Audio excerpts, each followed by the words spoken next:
السلام علیکم ناظرین، میں ہوں ساحر نوناری۔ SR ڈیجیٹل میں آپ سب کو خوش آمدید کہتا ہوں۔ ناظرین، IMF نے حکومتی بجٹ پر کئی سوال اٹھا دیے۔ آخر ہم حکومت کی کون سی بات کو سچ سمجھیں؟ پہلے کہتے ہیں خزانہ خالی ہے، پھر کہتے ہیں اگر IMF نے نہیں بھی دیا تو کوئی پاکستان کو فرق نہیں پڑتا۔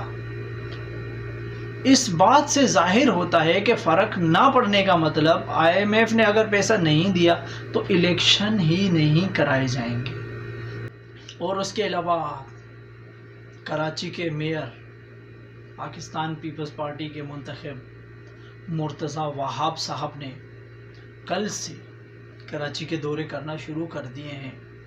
یہ الگ بات ہے کہ کام شروع کیا یا نہیں، لیکن دورے فی الحال کرنے شروع ہو گئے ہیں۔ دکھانا شروع کر دیا ہے کہ میں ورکنگ کر سکتا ہوں، اور ہم امید کرتے ہیں کہ مرتضیٰ وہاب صاحب انشاءاللہ کراچی کو بہتر بنانے کی کوشش کریں گے، کیونکہ پہلی دفعہ کراچی کا میئر ایک جیالہ پاکستان پیپلز پارٹی کا منتخب ایک ورکر، ایک رہنما بنا ہے، تو یہ میرے خیال میں تو پہلا اور آخری موقع ہوگا، پہلا اور آخری چانس ہوگا پیپلز پارٹی کے لیے کہ کراچی کے لیے اگر کراچی کے اندر اپنے ووٹ بینک بنانا ہے، اگر کراچی میں آپ نے پاکستان پیپلز پارٹی کا ووٹ بینک بنانا اور بڑھانا ہے، تو اس دفعہ آپ نے یہ سوچنا ہے کہ پہلا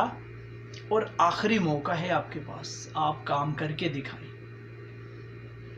اور اس کے علاوہ سوال کرتے ہیں کہ آخر پاکستان تحریک انصاف کے 33 افراد جب کراچی کے میئر کی سلیکشن ہو رہی تھی، الیکشن کے وقت آخر کہاں تھے؟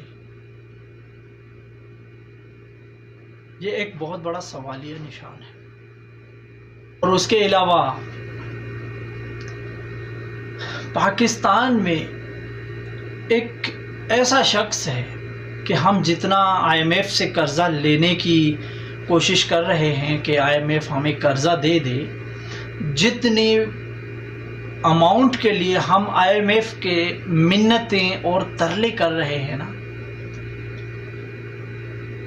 پاکستان میں ایک ایسا لیڈر بھی موجود ہے، صرف ایک لیڈر نہیں ہے، بہت سارے ایسے لوگ ہیں کہ جتنا ہم IMF کو ترلے منتیں کر رہے ہیں کہ ہمیں آپ اتنا پیسہ دے دو، تو اگر پاکستان کے ان لوگوں کی اثاثہ جات چیک کیے جائیں تو IMF جتنا ہمیں قرضہ دے گا اس سے 50 گنا زیادہ ان لوگوں کے اپنے اثاثہ جات ہیں۔ اگر یہ سب سیاستدان مل کے اپنی، میں صرف چند 4 سے 5 لوگوں کی بات کر رہا ہوں، جیسے کہ بڑے بڑے ہمارے ملک میں بہت ہی مالدار لوگ ہیں، جس میں 10% کہا جاتا ہے، سب سے پہلے نمبر پہ پاکستان میں جناب زرداری صاحب ہیں، آصف علی زرداری صاحب، نواز شریف صاحب، شہباز شریف صاحب، جہانگیر ترین صاحب، علیم خان صاحب اور عمران خان صاحب۔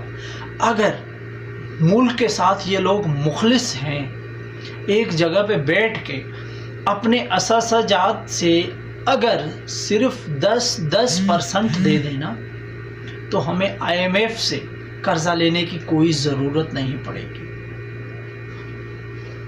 اگر یہ لوگ اتنی باتیں آ کے کرتے ہیں نا کہ ہم ملک کے لیے یہ کر دیں گے، ہم ملک کے لیے وہ کر دیں گے، اگر ان کو سچ میں ملک سے محبت ہے، اگر یہ سچ میں اس عوام کے لیے کچھ کرنا چاہتے ہیں، تو صرف 10% اپنے جائیداد میں سے، اپنے اثاثہ جات میں سے صرف 10% دے دینا تو یہ ملک کسی سے قرضہ نہیں لے،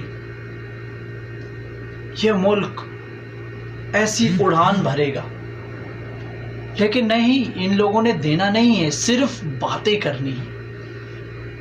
اس عوام کے دل جیتنے کے لیے اور اپنا ووٹ بینک بنانے کے لیے اور اس عوام کو صرف بیوقوف بنانے کے لیے۔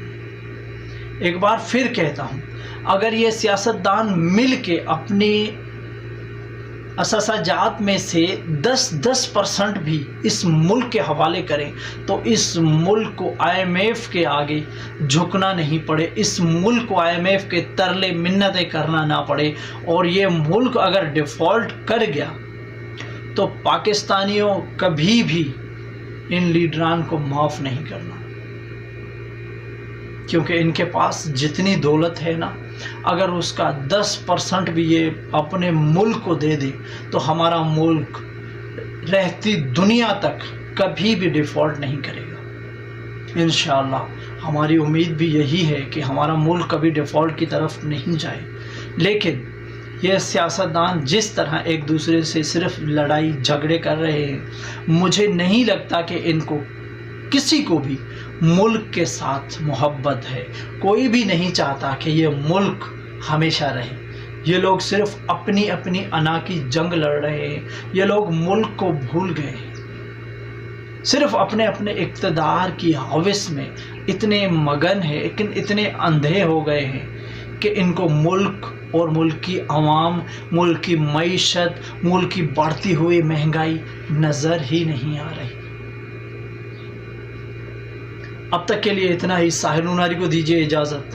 اللہ حافظ۔ پاکستان پائندہ باد۔